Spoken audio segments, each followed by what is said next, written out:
সম্প্রতি টি-20তে বিশ্বসেরা দল ইংল্যান্ডকে ঘরের মাঠে হারিয়েছে বাংলাদেশ। কিছুদিন পরে আয়ারল্যান্ডের বিরুদ্ধে 3 ম্যাচের টি-20 সিরিজ খেলতে মাঠে নামবে তারা। সেই দলে দুটি পরিবর্তন করলেন বাংলাদেশের কোচ চন্দ্রিকা হাথুরুসিংহে। ঘরোয়া ক্রিকেটে ভালো খেলা দুই ক্রিকেটারের ডাক পড়ল। তারা হলেন রিশাদ হোসেন ও জাকের আলী। প্রথমবার জাতীয় দলের ডাক পেলেন তারা। 3 ম্যাচের সিরিজটি শুরু হবে আগামী 27 মার্চ থেকে।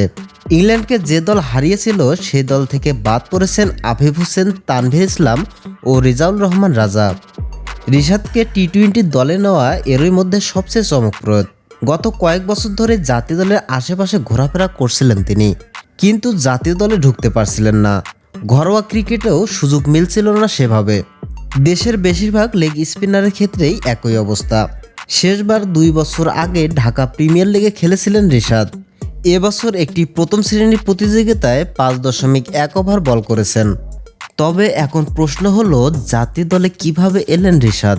প্রতিযোগিতামূলক ক্রিকেটে রিশাদ কেমন খেলেন সেটা দেখে নিতে চাইছেন কোচ হাথুরুসিংহে, আর সেই কারণেই তাকে দলে ডেকেছেন তিনি।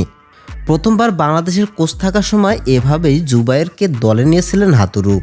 তো দর্শক, রিশাদ হোসেনকে দলে নেওয়া কি আসলে ঠিক হয়েছে? অবশ্যই কমেন্ট করে জানিয়ে দেবেন আমাদের ভিডিওর কমেন্ট বক্সে। ধন্যবাদ।